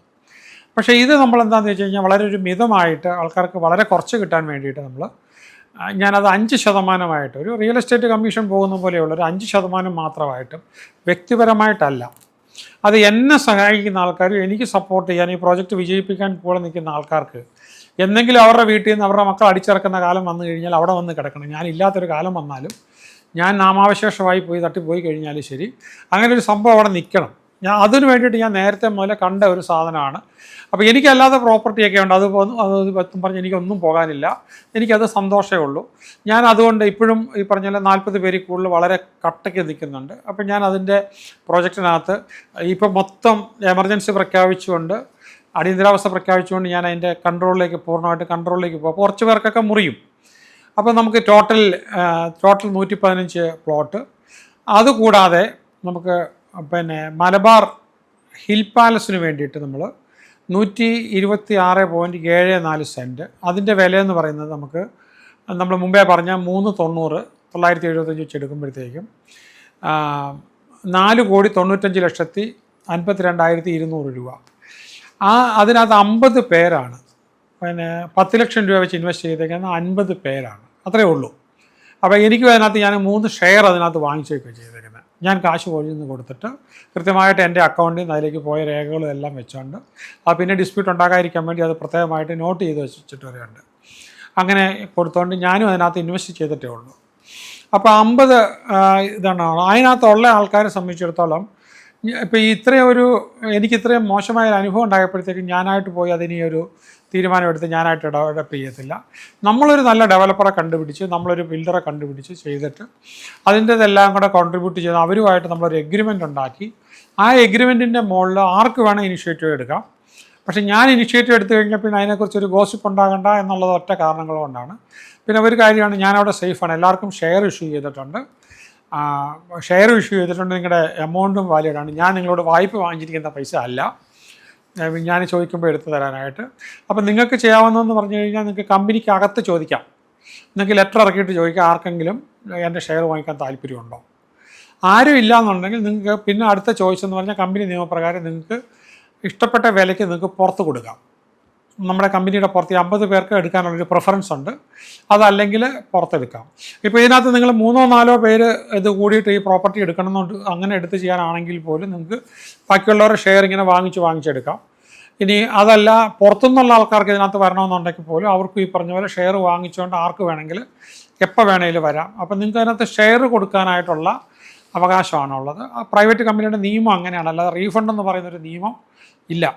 ഇതിൻ്റെ പേരിൽ കൊണ്ടുവന്ന് കേസ് കൊടുത്തു കഴിഞ്ഞാലും ഞാൻ നിങ്ങൾക്ക് എഗ്രിമെൻറ്റും തന്ന് ഷെയർ സർട്ടിഫിക്കറ്റ് ഇഷ്യൂ ചെയ്ത് അവിടെ അക്കൗണ്ട് ചെയ്ത് അത് ഓഡിറ്റ് ചെയ്ത് ഫയൽ ചെയ്തേക്കുന്നതുകൊണ്ട് ഒന്നും ചെയ്യാൻ പറ്റില്ല. എനിക്ക് അതിൻ്റെ ഓഡിറ്റ് റിപ്പോർട്ട് കൊടുക്കേണ്ടതേ ഉള്ളൂ. ഇതിനകത്ത് പക്ഷേ ഇൻവെസ്റ്റ് ചെയ്തേക്കുന്ന ആർക്ക് വേണമെങ്കിലും അതിൻ്റെ ഓഡിറ്റ് റിപ്പോർട്ടിൻ്റെ കോപ്പി വാങ്ങിക്കുകയോ നോക്കുകയോ ഫയൽ ഇടുകയോ സൂക്ഷിക്കുകയോ എന്ത് വേണേൽ ചെയ്യാം. അതിൻ്റെ കണക്കുകളും അവിടെ അവൈലബിൾ ആണ്, സ്പെൻഡ് ചെയ്തേക്കുന്നത്. കണക്കെന്ന് പറഞ്ഞാൽ ലാൻഡ് വാങ്ങിച്ചേക്കുന്നതായതുകൊണ്ട് വേറെ നമ്മൾ വരവ് ചെലവുകൾ കണക്കുകൾ കൊടുക്കാനായിട്ടില്ല. അടുത്തത് നമ്മൾ ഹോട്ടലിൽ ഇൻവെസ്റ്റ് ചെയ്തേക്കുന്നത്. ഹോട്ടലിൽ ഇൻവെസ്റ്റ് ചെയ്തേക്കെന്ന് പറഞ്ഞാൽ ഞാൻ ആരോടും തന്നെ വന്നിട്ട് നിങ്ങൾ ഇൻവെസ്റ്റ് ചെയ്യണം, നിങ്ങൾ ഇൻവെസ്റ്റ് ചെയ്യാവോ എന്ന് ഞാൻ ചോദിച്ച് ഞാൻ ആരെയും നിർബന്ധമായിട്ട് പിടിച്ച് ഇൻവെസ്റ്റ് ചെയ്യിച്ചിട്ടില്ല. അത് ഒന്നാമതായിട്ട് മനസ്സിലാക്കണം. നമുക്കൊരു വലിയ ഓപ്പർച്യൂണിറ്റിയാണ്. അവിടെ ഓരോരുത്തരും പ്ലോട്ട് എടുത്തു. ആ പ്ലോട്ട് എടുത്ത അതേ വിലയ്ക്ക് തന്നെ അവരെന്ത് വിലക്കാണോ എടുത്തേക്കുന്നത്, ഓരോ പ്ലോട്ടുകാരും എടുത്തേക്കുന്നത് അതേ വിലയ്ക്ക് തന്നെ 5 ലക്ഷമോ 10 ലക്ഷമോ 25 ലക്ഷമോ നമ്മുടെ ഈ ഹോട്ടലിനകത്തുള്ള മലബാർ സിഗ്നേച്ചർ ഇൻ എന്ന് പറയുന്ന കമ്പനിക്കകത്ത് ഇൻവെസ്റ്റ് ചെയ്യാനുള്ള ഓപ്പർച്യൂണിറ്റി ഉണ്ട്. അപ്പോൾ ഇൻവെസ്റ്റ് ചെയ്ത് കഴിയുമ്പോഴത്തേക്കും നിയമപ്രകാരം ഷെയർ സർട്ടിഫിക്കറ്റും തരണം, ഒരു എഗ്രിമെൻറ്റും തരണം. ഓക്കെ, ആ പൈസ കൃത്യമായി വേറെങ്ങും പോകാതെ നമ്മൾ അവിടെ അത് ഉപയോഗപ്പെടുത്തിയിരിക്കണം. അതിനെനിക്ക് ഉത്തരവാദിത്തമുണ്ട്. ആ പൈസ എവിടെയെങ്കിലും പോയിട്ടുണ്ടെങ്കിൽ അതിനകത്ത് തിരുമറി ചെയ്തിട്ടുണ്ടെങ്കിൽ 10 വർഷം വരെ ജയിലിൽ കിടക്കാവുന്ന ശിക്ഷ വരാവുന്നതാണ്. അപ്പോൾ ഇതിനകത്ത് നമ്മൾ 9,24,29,050 രൂപയാണ് നമ്മൾ അതിന് വേണ്ടിയിട്ട് മുടക്കുന്നത്. അത് മാത്രമേ ഉള്ളൂ, അതിനകത്ത് വേറെ സ്പെൻഡിങ് ഇല്ല. അതിന് വേണ്ടിയിട്ട് നമുക്ക് വേറെ ചിലവുകളും ഇല്ല, വരവുകളും ചിലവുകളും ഇല്ല, അതങ്ങനെ തന്നെ നിൽക്കുകയാണ്. അപ്പം ഇതിൻ്റെയൊക്കെ വില നമുക്ക് ഒരുപാട് കൂട്ടിയിട്ടുണ്ട്. വളരെ സേഫായിട്ടുള്ള പ്രോപ്പർട്ടിയാണ്. അപ്പോൾ നമുക്ക് ഈ ഓരോ വ്യക്തികൾക്കുള്ള ആനുകൂല്യം പോലെ തന്നെ ചുറ്റും മതിലിൻ്റെ ചുറ്റും റോഡിൻ്റെ മുകളിലും കോമൺ ഏരിയയിലും എല്ലാം ഇതിനെല്ലാത്തിനും അവകാശമുണ്ട്. കാരണം എല്ലാവരും തുല്യമായിട്ടാണ് അതിനകത്ത് കാശ് മുടക്കിയേക്കുന്നത്. എല്ലാവരും തുല്യരായിട്ടാണ് കാശ് മുടക്കിയേക്കുന്നത്. അപ്പോൾ അതുകൊണ്ട് അതിൻ്റെ ഷെയർ ഹോൾഡേഴ്സിനും തുല്യമായ അവകാശമാണ്. അപ്പോൾ അവർക്ക് വേണമെങ്കിൽ ഞാനായിട്ട് ഇനി ഒരു 200 കോടിയുടെ ഒരു ഹോട്ടൽ അവിടെ കൊണ്ടുവരാനായിട്ട് പോകുന്നില്ല. കാരണം എന്താണെന്ന് ചോദിച്ചു കഴിഞ്ഞാൽ എൻ്റെ ഒരു ടെമ്പോ നഷ്ടപ്പെട്ടു പോയി. നമ്മൾ വേൾഡ് പ്രോജക്റ്റൊക്കെ പറഞ്ഞല്ലോ, വേൾഡ് പ്രോജക്റ്റൊക്കെ ചുമ്മാ ഒരു ഗോസിപ്പ് വന്ന് പൊളിഞ്ഞു പോയി എന്ന് പറഞ്ഞതുപോലെ ഇനിയിപ്പോൾ തിരിച്ചു പിടിക്കണമെങ്കിൽ അതിനകത്ത് ചില പ്രോജക്റ്റൊക്കെ തിരിച്ചു പിടിച്ചതുണ്ട്. തിരിച്ചു പിടിക്കണമെങ്കിൽ ഒരൊറ്റ വഴിയേ ഉള്ളൂ. നിയമം വയലേറ്റ് ചെയ്യുന്ന ആൾക്കാർക്കെതിരെ നടപടി എടുക്കാനായിട്ട് കൃത്യമായിട്ടുള്ള, അതിനകത്ത് ഞാൻ നിയമ നടപടി എടുക്കുമ്പോഴത്തേക്കും വ്യക്തിപരമായിട്ടുള്ള പക തോന്നാതിരിക്കുക. തോന്നിയാലും എനിക്കൊന്നുമില്ല, പക്ഷേ വ്യക്തിപരമായിട്ട് എനിക്ക് അങ്ങനെ ചെയ്തേ പറ്റുള്ളൂ. കാരണം ഇതൊരു ട്രസ്റ്റാണ്. അപ്പോൾ ഈ ട്രസ്റ്റിൽ മറ്റുള്ളവരുടെ പ്രോപ്പർട്ടി എല്ലാം കൂടെ അവർക്കുള്ള പ്രോപ്പർട്ടി സംരക്ഷിക്കാനായിട്ട് എനിക്കൊരു ചുമതലയുണ്ട്. അപ്പോൾ അതുകൊണ്ട് എനിക്ക് കോടതിയിലാണെങ്കിലും ഇപ്പോൾ എനിക്കൊരു 5,000 രൂപ തരാനുണ്ടെങ്കിലും കോടതി പോയി കഴിഞ്ഞാൽ ശക്തമായി എനിക്ക് അത് നിൽക്കും. അപ്പോൾ അതുകൊണ്ട് ഞാൻ 5 പൈസ അവിടെ മുടക്കില്ല, നടത്തി തന്നോണം എന്ന് പറഞ്ഞ് വെല്ലുവിളിച്ചുകൊണ്ടിരിക്കുന്ന ആൾക്കാരെ അവരെ നമ്മൾ മാറ്റിവെച്ച് കേസ് പറഞ്ഞേ പറ്റുള്ളൂ. തന്നെയല്ല, അവിടെ ഞാൻ ഒരുപാട് ഫ്രീഡം കൊടുത്തുപോയി. അവിടെ ഫ്രീഡം ഒന്നും ഇനി കൊടുക്കാനായിട്ട് പറ്റില്ല. എന്തെങ്കിലും ഉണ്ടെങ്കിൽ പറയാനുണ്ടെങ്കിൽ അതിനകത്ത് നിങ്ങൾ സംസാരിച്ച് മാസീവായിട്ട് 50% പേരിലധികം എൻഡോഴ്സ് ചെയ്തു വരുന്ന സാധനം മാത്രമേ ഇടാനുള്ളൂ. തോന്നിയ പോലെ കുറ്റം പറഞ്ഞിട്ടുണ്ട്. അപ്പോൾ അതിനകത്തോടെ റോഡ് വന്നു, അപ്പോൾ ഇനിയിപ്പോൾ ഒരു ഹോസ്പിറ്റൽ നമ്മളവിടെ കൊണ്ടുവരുന്നുണ്ട്, അത് ഉറപ്പാണ്. അതുപോലെ തന്നെ കുട്ടികൾക്ക് പഠിക്കാൻ സൗകര്യം കൊണ്ടുവരുന്നുണ്ട്, അത് ഉറപ്പാണ്. അവിടെയൊക്കെ റോഡ് കൊണ്ടുവരുമ്പോൾ ഞങ്ങളോട് ഓരോരുത്തരും ചോദിക്കേണ്ട. നമ്മുടെ ട്രസ്റ്റിൻ്റെ നിയമം എഴുതി വെച്ചിരിക്കുന്നത് ഓരോ വീട്ടുകാർക്ക് റോഡ് ഉപയോഗിക്കാനായിട്ടുള്ള അൺകണ്ടീഷണലായിട്ടുള്ള ഉപയോഗമാണ്. അവർ ട്രസ്റ്റ് മെമ്പറാണ്. പക്ഷേ അത് ഉപയോഗിക്കാനായിട്ട് ഓരോ മാസവരി അടച്ചാൽ മാത്രമേ അവർക്ക് ഉപയോഗിക്കാൻ പെർമിഷനുള്ളൂ. അങ്ങനെ എഴുതി വെച്ചേക്കുന്നത്. അതെടുത്ത് നോക്കിക്കോ, നിങ്ങൾ ആധാരം എടുത്ത് നോക്കിക്കോ. മാസവരി അടച്ചിട്ടില്ലെങ്കിൽ നമുക്ക് അവിടുത്തെ ഒരു ഫെസിലിറ്റി ഉപയോഗിക്കാനായിട്ട് പറ്റത്തില്ല. നിങ്ങൾക്ക് ഓരോരുത്തർക്കും ഈ പറഞ്ഞ ഓരോ പ്ലോട്ടുള്ളവർക്ക് 5 സെൻറ്റ് സ്ഥലം നമ്മുടെ കോമൺ ഏരിയയിൽ നിങ്ങൾക്കുണ്ട്. അത് ഇനി വർഷങ്ങളോളം നൂറ്റാണ്ടുകളോളം അതങ്ങനെ അവിടെ കാണും. പക്ഷേ എന്നിരുന്നാലും നിങ്ങൾക്കത് വേറെ എടുത്തുകൊണ്ട് പോകാൻ പറ്റില്ല. അത് നിങ്ങളുടെ സ്വത്തിൻ്റെ കൂടെ കൗണ്ട് ചെയ്യപ്പെടും. അത്രയും വില കൂടെ നിങ്ങൾക്കുള്ളതായിട്ട് കൗണ്ട് ചെയ്യപ്പെടും. ഇനിയും വർഷങ്ങൾ കഴിയും. ഇപ്പം തന്നെ നമുക്ക് അതിൻ്റെ വില ഒരു 30 കോടിയോളം വരും. ആ 30 കോടി നിങ്ങളുടെ പ്രോപ്പർട്ടിയുടെ വാല്യൂവിൻ്റെ കൂടെ കൂടേണ്ടതാണ്. ഇനി മുന്നോട്ട് പോയി കഴിഞ്ഞാൽ ഈ പ്രോപ്പർട്ടിക്ക് കോടിക്ക് മുകളിൽ വില വരേണ്ടതുമാണ്. ഇത് വളരെ അപൂർവമായ ഒരു പ്രോപ്പർട്ടിയാണ്, ഒരു ടൗൺഷിപ്പാണ്. അതിനകത്ത് കൂടിയ ആൾക്കാർ മറ്റ് പ്രോജക്റ്റുകളെക്കുറിച്ച് ഞാൻ പറഞ്ഞല്ലോ, ഒരുപാട് ഗോസിപ്പ് പറഞ്ഞ് പത്രങ്ങൾ അത് ഏറ്റുപറഞ്ഞ് ഞാനൊരു വീഡിയോ ഇതുമായിട്ട് ബന്ധപ്പെട്ടത് യൂട്യൂബിൽ ചെയ്തിട്ടുണ്ട്. നിങ്ങളതൊന്ന് കാണണം, എങ്ങനെയാണ് പ്രോജക്റ്റുകൾ പൊളിഞ്ഞു പോകുന്നത്. അതിന് സമാനമായ നമ്മുടെ കയ്യിൽ ഒരു ചെറിയ മിസ്റ്റേക്ക് പോലും ഇല്ലാഞ്ഞിട്ട് ഇവിടെ പോയി ററയെ തെറ്റിദ്ധരിപ്പിച്ചതിൻ്റെ പേര് തെറ്റിദ്ധരിച്ച്. കാരണം നമ്മൾ ബയറാണ്. നിങ്ങൾ ഓരോരുത്തരും 8 സെൻറ്റ് വീതം വാങ്ങിച്ചതുപോലെ തന്നെ റിയലൈനും ബയറാണ്, സെല്ലറല്ല, സെല്ല് ചെയ്യുന്നില്ലായിരുന്നു. ആ സമയത്താണ് നമുക്ക് ഫൈൻ അടിച്ചു തന്നത്. അങ്ങനെ ഫൈൻ അടിക്കാനായിട്ട് നിയമമില്ല. അത് അൾട്ടിമേറ്റ്ലി സുപ്രീം കോടതിയിൽ പോയിട്ടാണെങ്കിലും നമ്മൾ ആ കേസ് ജയിക്കും. പക്ഷേ ഒരു കാര്യം, ഇത് ഡിലേ ആകാനായിട്ട് കാരണക്കാരാക്കിയവരെ സംബന്ധിച്ചിടത്തോളം ഇതിനെ മുഴുവൻ നഷ്ടപരിഹാരം വാങ്ങിച്ചെടുക്കണം. അപ്പോൾ അവരുടെ പ്രൈവറ്റ് സമ്പാദ്യമൊക്കെ പോകും, ഫ്ലാറ്റുകളോ വീടുകളൊക്കെ പോകും. ഇതൊന്നും ആ പ്രശ്നമില്ല എന്നൊക്കെ അവർ വിചാരിക്കും. പക്ഷേ 2.5-3 വർഷം കഴിയുമ്പം കോടതി കയറി മുറുക്കി കഴിയുമ്പോഴത്തേക്ക് ഒരു വഴിയില്ലാതെ അവർ ഈ പറഞ്ഞ നെട്ടോട്ട് ഓടുന്ന നിങ്ങളെല്ലാം കാണും. അപ്പോൾ അത് അവർക്ക് ഒഴിവാക്കാനായിട്ട് പറ്റില്ല. പക്ഷേ എനിക്കിപ്പോൾ ഇവിടെ വേണ്ടത് ഇവിടുത്തെ ജനം, പബ്ലിക്ക് ഗ്രീൻ സിറ്റി പൊളിഞ്ഞിട്ടില്ല, ഗ്രീൻ സിറ്റി പൂർവാധികം ശക്തമാണ് എന്ന് പറയേണ്ടത് ഞാനല്ല. ഞാനിത് നിങ്ങൾക്ക് കാണാൻ വേണ്ടിയിട്ട് ഞാൻ ചെയ്തു തരുവാണ്. ഇതിപ്പം ഞാൻ ഓപ്പണായിട്ട് ചെയ്തിരുന്നത് പബ്ലിക് ഡൊമൈനിലാണ്. എനിക്ക് സത്യങ്ങൾ മാത്രമേ ഇവിടെ പറഞ്ഞിട്ടുള്ളൂ. നിങ്ങൾക്ക് അതവിടെ എല്ലാം ഈ കണക്കുകളെല്ലാം ചാർട്ടേഡ് അക്കൗണ്ടൻറ്റ് വെരിഫൈ ചെയ്ത് അയാളുടെ കരിയറാണ് റിസ്ക് പെടുത്തിയേക്കുന്നത്. കാരണം ഓരോ അക്കൗണ്ടും അയാൾ നോക്കി ഉറപ്പ് വരുത്തി ഗവൺമെൻറ്റിന് വേണ്ടി സാക്ഷ്യപ്പെടുത്തി വെച്ചേക്കുന്നതാണ് അവിടെ ഒപ്പിട്ട് വെച്ചേക്കുന്നത്. അവിടെ നിങ്ങൾ ഒപ്പിടേണ്ടത് നിങ്ങൾ സ്പെൻഡ് ചെയ്ത, നിങ്ങൾ ഇങ്ങോട്ട് തന്നിട്ടുള്ള പൈസകൾ എന്തൊക്കെയാണെന്ന് വെരിഫൈ ചെയ്താണ് ഒപ്പിടേണ്ടത്. അതുകൂടെ വന്നു കഴിഞ്ഞാൽ അത് ഇട്ടേക്കുന്ന ആൾക്കാർ കോടതിയിൽ സാക്ഷി വരേണ്ടതായിട്ട് വരത്തില്ല. അല്ലാത്ത ആൾക്കാർ അവർ സ്പെൻഡ് ചെയ്തേക്കുന്നത് എത്രയാണെന്ന് ചോദിക്കാനായിട്ട് നമുക്ക് വിളിച്ചു വരുത്തേണ്ടതായിട്ട് വരും. കേസ് എന്തായാലും ഒരു 8-10 കേസെങ്കിലും മുന്നോട്ട് പോകും. ഞാനൊരു കാര്യം നിങ്ങളോട് ചോദിക്കുകയാണ്. ഇനി പല ആൾക്കാരും സാർ അങ്ങനെയൊന്നും പോകരുത്, ഒത്തു തീർക്കണം എന്നൊക്കെ പറഞ്ഞു വരും. നിങ്ങൾക്ക് ഇത്രയും കാലം ഞാൻ തല്ലുകൊണ്ടുകൊണ്ടിരുന്നപ്പം, എനിക്ക് ഇഞ്ചുറി കിട്ടുകൊണ്ടിരുന്നപ്പം, എൻ്റെ അഭിമാനം നാട്ടിലിട്ട് വില പറഞ്ഞുകൊണ്ടിരിക്കുന്ന സമയത്ത് നിങ്ങൾ ആരും കയറിയിട്ടതൊന്ന് നിർത്തിവെക്കാൻ പറയുകയോ മറ്റവരോട് ഹൈക്കോടതി കേസ് കൊടുക്കരുതെന്ന് പറയുകയോ ററ ട്രൈബ്യൂണലിൽ നിങ്ങളുകൊണ്ട് കേസ് കൊടുക്കുന്നത് വൃത്തികേട് കാണിക്കുന്നത് നിങ്ങൾ ഇടപെടുകയോ ചെയ്തിട്ടില്ല. ഓക്കെ, എനിക്കെതിരെ ക്രിമിനൽ കേസ് കൊണ്ട് കൊടുക്കുകയോ എൻ്റെ ഫാമിലിയുടെ പേരിൽ ക്രിമിനൽ കേസ് കൊടുക്കുകയോ അത് പത്രത്തിലിടുകയോ ചെയ്തപ്പോഴും നിങ്ങൾ അവരെ കയറ്റി വിലക്കിയിട്ടില്ല.